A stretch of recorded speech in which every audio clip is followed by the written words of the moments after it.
The Proffessors is brought to you by Blackboarder.com. They've got everything from pro player articles, competitive prices, podcasts, Pro Tour coverage, videos, and even a point system that we're ready for just posting on the site. We've got new members joining every day and new features being added and updated, so go check out Blackboarder.com today. Enough is enough!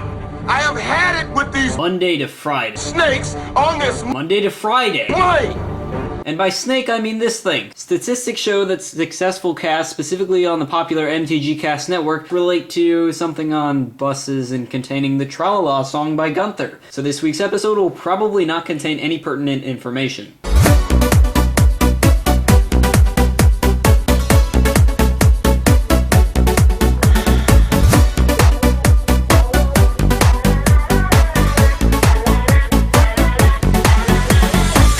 This week on Spike TV, we'll be discussing a variety of extremely manly things, including football. Oh yeah, we'll also be featuring baseball, hot chicks, and beers. Finally, we'll close up with the manliest thing on TV, some card game I've never heard of. So let's drink.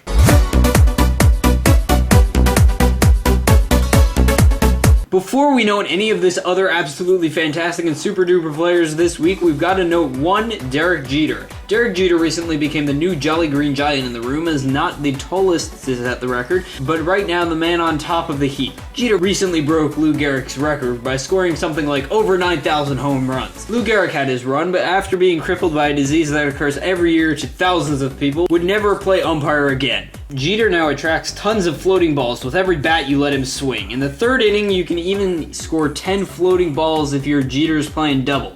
Jeter will be on the top of the heap in many a games for a year, perhaps even decades. The only plan the other team has is to hope for an injury or go home and cry like little babies. Speaking of little babies, the newest and most kick-ass devices in baby throwing technology include the new and advanced Ferris wheel style pick up and throw shit thing, and the more primal catapult thing.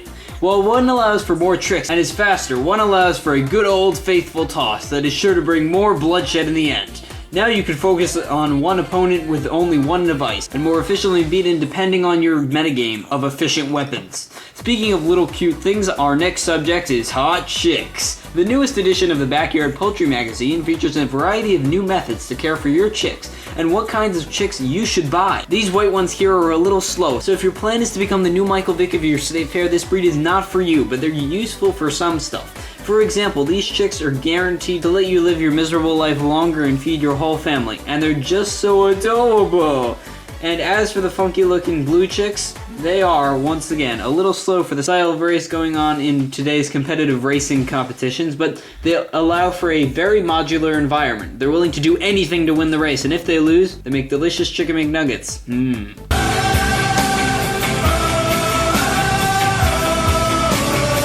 Okay, so for those saying, OMG, Professor's show sucks now, those last few minutes were a response to the awesome Magic podcast, Deck Builders Radio, on the Magic School Bus. If you didn't know what the hell I was talking about, or don't know what I'm talking about still, go check them out on MTGCast.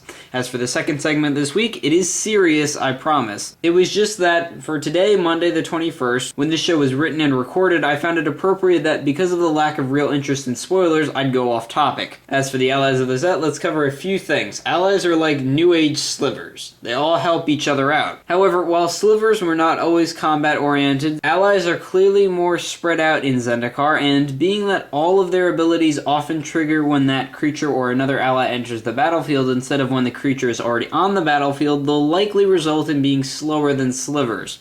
Now, reaching back to the time of Time Spiral standards, slivers weren't very good, and they were underplayed in draft, but do not denote the fact that Jacob Van Linden and Chris Lackman did win Pro Tour San Diego in 2007. However, I'm skeptical that allies, while appearing numerous with 15 to 20 in the set, of which the exact number is presently unknown, I think they'll still be a little slow. The reason is, I think a creature type like this, one that is likely to span many sets and exists in a semi-built tribal deck, needs non-permanent spells of the same creature type to function. For example, allies such as Kazandu Blademaster and Kabira Evangel would benefit tremendously if A, their abilities triggered whenever you cast an ally spell instead of whenever an ally enters the battlefield, and B, if there was, say, a tribal ally instant spell that, for one colorless and white, said all allies you control get +1/+1 until end of turn. This allows you to gain protection on defense and pump your Blade Master enough to be up on 4/4s and 5/5s. In draft, I expect allies to be the equivalent of soldiers in M10, where if you got this strategy, it was the nuts, but if you just found yourself with a pick 8 pack 2 random rare ally that has synergy with allies in the other colors you're playing, but not with any of the other cards you're holding, and you're shipping it right along. A nice difference between these guys and silvers is the fact that they only benefit your allies. I expect these guys to be showing up in block when it rolls around, and maybe some 2 or 3 color variants in standard as well. And before we close off this week, I'd like to note a couple of things about the Zendikar pre-release in the sealed format. In sealed, while you should usually play between 16 and 18 lands depending on your curve, draw, and card advantage,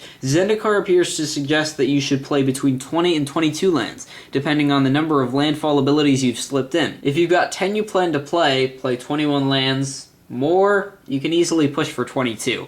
Also, don't be afraid to come into play tapped non-basic lands out of the packs, with the exception of this blue one, as, while the format appears fast, you can easily overcome attacks, and being set back for 1 turn will barely make the difference, especially with the ability to choose when the setback will be between turns 1 and 4, now that you're drawing more lands and probably keeping a 4-land opener. And that's all we've got for this short news burst this week, so until next week's pre-release show, this is Anthony Palmeria. Tapped out for now, but we'll untap soon.